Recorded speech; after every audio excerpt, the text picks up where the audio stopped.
Hello to all my friends out there. So that is my candle. It was an angel, but the head has burned off very quickly, but it smells really, really good. And I got these nice little candles at the Himalaya shop. So I want to weigh in on possibility of food shortages or increase in price of food as soon as 2020. That's just a couple months. The gas could keep going up. So I have seen quite a few videos by other YouTubers, and everyone has their own spin on this. Something you're likely to run out of would be powdered milk. Okay, I bought a couple of those shelf-stable milks, but I noticed on some of them the seal was broken. So I don't consider those really, really good for long-term food storage. Also, rather than powdered milk, if you can afford evaporated milk, it's more indestructible. But powdered milk is good too. If there's any kind of a increase, what it would be is animal products like milk, cheese, lard. Lard seems to be pretty cheap. Any kind of dairy could be affected. They say what's happening is because there's no pork in Asia because of the virus, that the Asians are gravitating more towards chicken. I mean, anything that can be used in place of pork. The lower class was pork eaters.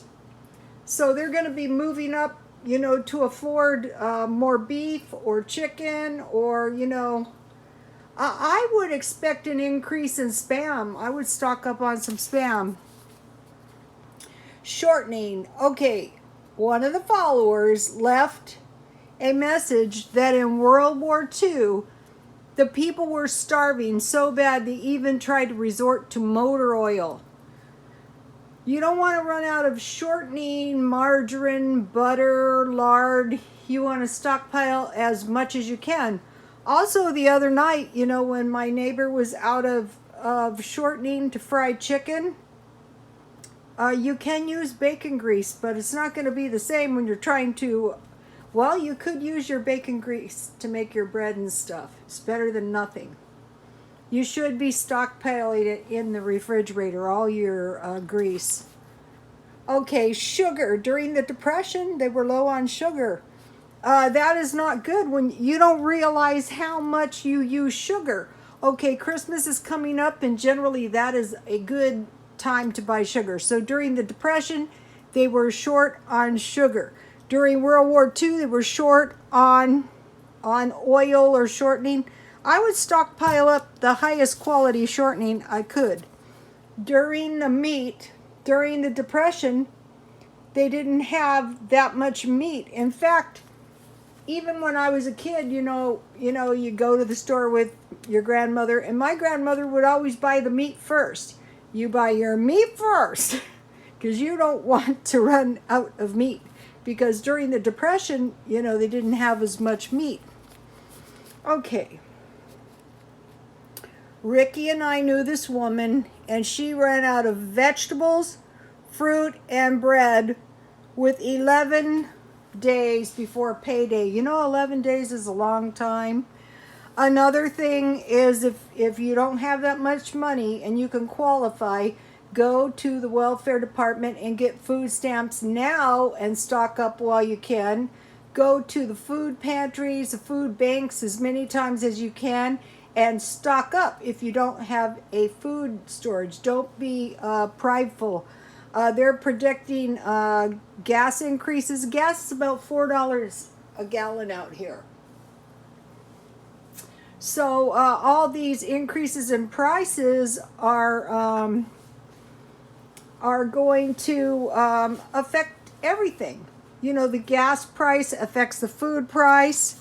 So you want to make sure you have bread.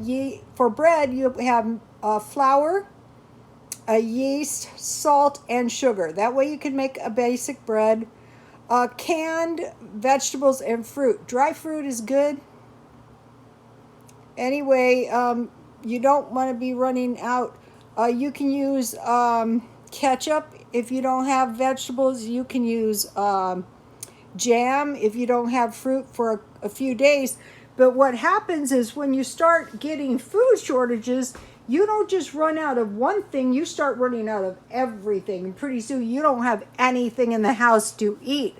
I had a friend that happened to, and I am telling you guys, there wasn't anything in the house, not really. That could happen to anybody. Okay, one of the things my friend didn't have any was juice. How do I know that? Because the next time I went over there, the juice I gave her was gone. All right, I went to the Dollar Tree to buy her some yogurts and eggs, and they didn't have any. What if that was everywhere? Henzo made a good comment: buy 60 eggs at the beginning of the month. And if you learn how to make yogurt, and you can buy those yogurts at Dollar Tree for 25 cents, as long as you have milk, you can always make yogurt. Okay, so yes, I know someone who ran out of vegetables, fruit, and bread, someone who ran out of juice, yogurt, and eggs. So if it could happen to them, it could happen to you. It could happen to me. Okay, I ran into a lady at McDonald's, and she said, and we started chatting. I was a hairdresser. I can chat to anyone. And she said, buy chicken, rice, and beans, and you'll never run out of food. Okay, one of the things that I buy is dented cans. And I would say, if you see the dented cans, like today I saw about 8 dented cans of chili. And I was shopping, for my eBay, and I forgot to go back and get those cans of chili for 50 cents. So if they're still there tomorrow, I will be picking those up. Also, I noticed they had big bags, 5-pound bags, very reasonable, of cheese at the Himalaya shop. Cheese is something that might go up because people can substitute a little cheese for meat. And also cheese is a dairy out of a cow. Okay, so chicken right now is cheap. I bought some really good chicken at Vaughn's, very cheap. I like to buy my meat on markdown. Also at the Himalaya shop, they had big bags of rice. So okay, if you go to the Iraq shop or the Himalaya shop, people from India, they eat a lot of rice, and so you can get some good rice. Okay, I told you about the lady. This just curled my hair. These poor Mormons that were murdered down in Mexico about a few days ago. Even the kids, it was awful. But a lady went down there. It was to a polygamy compound. And her husband ran up to work in America. And she was down there, and an old man came up to her and said, "Ma'am, your daughter is starving." And he gave her a bag of rice, a bag of beans, some vegetables, and told her to plant a garden. Okay, like it or not, no matter where you live, you've got to try and grow a garden. Okay, you saw my feeble attempts. I had 2 failed gardens, and finally I generated a few pitiful looking tomatoes, and now my garden is looking really, really bad. But I'm going to try again, and I'm going to try to figure out a way to, grow at least a little food. Rice, beans, and vegetables. Okay, have you noticed like a 16-ounce of can of sweet potatoes is $1.18? If you're lucky enough to find them at that price. I can buy big cans of white potatoes for $1. Another thing, as far as these vegetables go, the smarter strategy is probably to buy those big cans of vegetables. Don't even mess around with the 16-ounce cans. You go, well, that's too many. Well, guess what? It is better to have too many, these are peas, than not enough. You're just going to have to figure out how to use them up, how to freeze them, because this is 29 ounces as opposed to 16 ounces for $1. But if you buy two 16-ounce cans, you know, then at 50 cents. So a bag of rice, a bag of beans, vegetables, all kinds. I would go for these big ones myself. Okay, another thing we know during history is potatoes, the potato famine. I wrote family. Okay, I posted a video on my Twitter. Just go Rhoda Stone Twitter, and it's three words, and it talks about possibility of a famine. And one of the things, of course, that is mentioned is potato famine. So at the time I first heard the video, I bought a lot of potatoes. But if a famine goes on for quite a while, you are going to start running out of things. And if you run out of potatoes, it's not going to be good. You're basically going to be starving, so don't let that happen.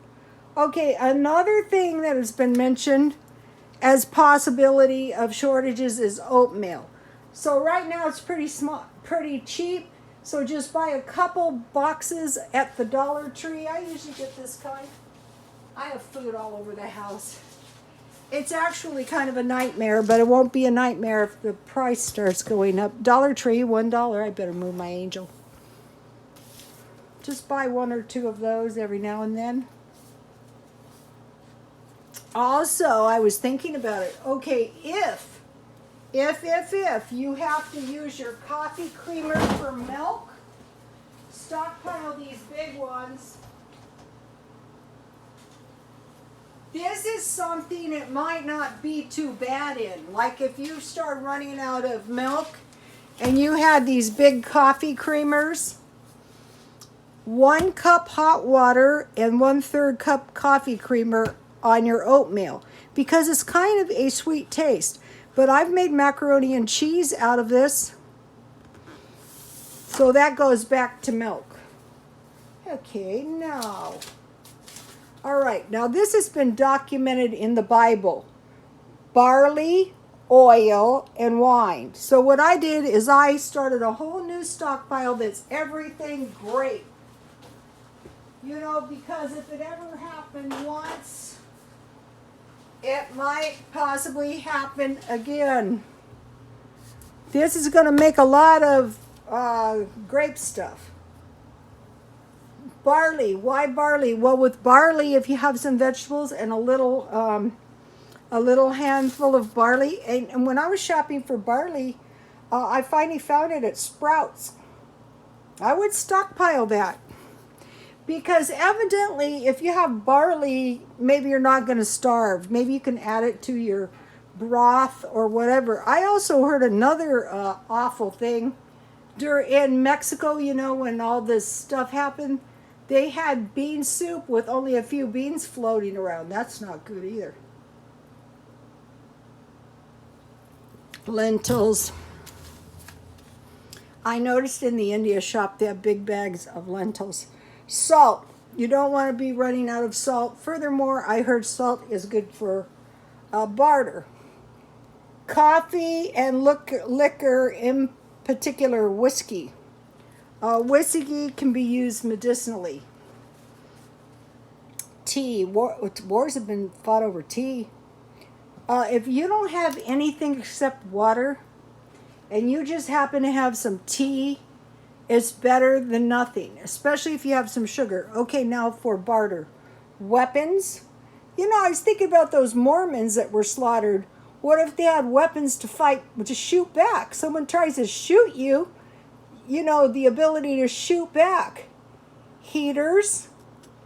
You know, if it starts getting really, really cold and you have those heaters that don't require electricity. Warm coats. Okay, warm coats and warm blankets. You know, those could literally save someone's life. Every now and then I give my coats, because I have a lot of coats, I give my coats to some street people. I mean, they get cold, really cold. I try not to donate to churches that sell the coats. Okay, camp stoves. Those are very important so you can cook your food. If you have a cast iron skillet and a barbecue, you can just cover your skillet with a lid and use it just like an oven. And then tents. So these are just a few items for barter. So as things occur to me, I will be doing these videos. And if you have any good suggestions of what people might possibly want to consider before the year 2020, if you will leave it under comments, or if you do a video and you tell us, we're all going to watch it. So, okay, please like, comment, and subscribe, and God bless you all.